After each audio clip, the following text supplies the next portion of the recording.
سارے رشتے نبھا کر دیکھ لیے لیکن ماں باپ جیسا کوئی نہیں ملا۔ کیوں نہیں ماں ساری دنیا تیرے جیسی؟ ماں ہر رشتے کی کمی پوری کر سکتی ہے لیکن ماں کی کمی کوئی پوری نہیں کر سکتا۔ ماں تیری خوشبو کہیں نہ ملی، میں نے پھول سارے خرید کر دیکھے۔ زندگی میں بس اتنی ہی دعا مانگ لینا، کوئی گھر ماں کے بنا نہ ہو اور کوئی ماں بنا گھر کے نہ ہو۔ یہ زندگی صرف تب تک ہی ہلکی پھلکی ہے جب تک سارے بوجھ ماں باپ نے اٹھائے ہوں۔ باپ دنیا کی وہ بہترین ہستی ہے جس کی دسترخوان پر موجودگی اور کمرے کے باہر اتارے ہوئے جوتے بھی تحفظ کا احساس دلاتے ہیں۔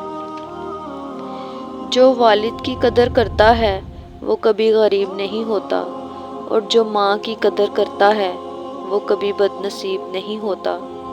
ماں کا ہونا کسی خزانے سے کم نہیں۔ ماں باپ کی خدمت و اطاعت کرنے والوں کو دونوں جہانوں میں اس کا صلہ ملتا ہے۔ حج مہنگا ہو گیا ہے لیکن ماں کے چہرے کی زیارت بالکل فری ہے۔ ہر کامیاب شخص کے پیچھے اس کی ماں کی دعا ہوتی ہے۔ والدین سے جھگڑا نہ کرو، خواہ تم حق پر کیوں نہ ہو۔ باپ اولاد کے لیے وہاں تک ہاتھ پھیلا دیتا ہے جہاں وہ پاؤں رکھنا بھی پسند نہیں کرتا۔ دنیا میں صرف والدین میں اتنا ظرف ہے کہ وہ آپ کی ضروریات پوری کرنے کے ساتھ ساتھ آپ کے نخرے بھی اٹھاتے ہیں، ورنہ دنیا والوں کے معمولی احسانوں سے بھی اللہ بچائے۔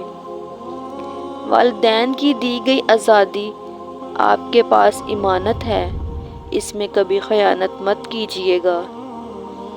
ماں وہ ہستی ہے جس کی دعاؤں سے رب کی رحمت برستی ہے۔ ماں باپ دنیا میں سب سے بڑی نعمت ہیں۔ ماں نہ ہو تو دل کو دلاسا دینے والا کوئی نہیں ہوتا، اور اگر باپ نہ ہو تو زندگی کی دوڑ میں اچھا مشورہ دینے والا کوئی نہیں ہوتا۔ حضرت علی رضی اللہ تعالیٰ عنہ نے فرمایا، ماں باپ کی خدمت کرو، تمہاری اولاد تمہاری خدمت کرے گی۔ کاش والدین کبھی بوڑھے نہ ہوں، بیمار نہیں ہوں، غمگین نہ ہوں۔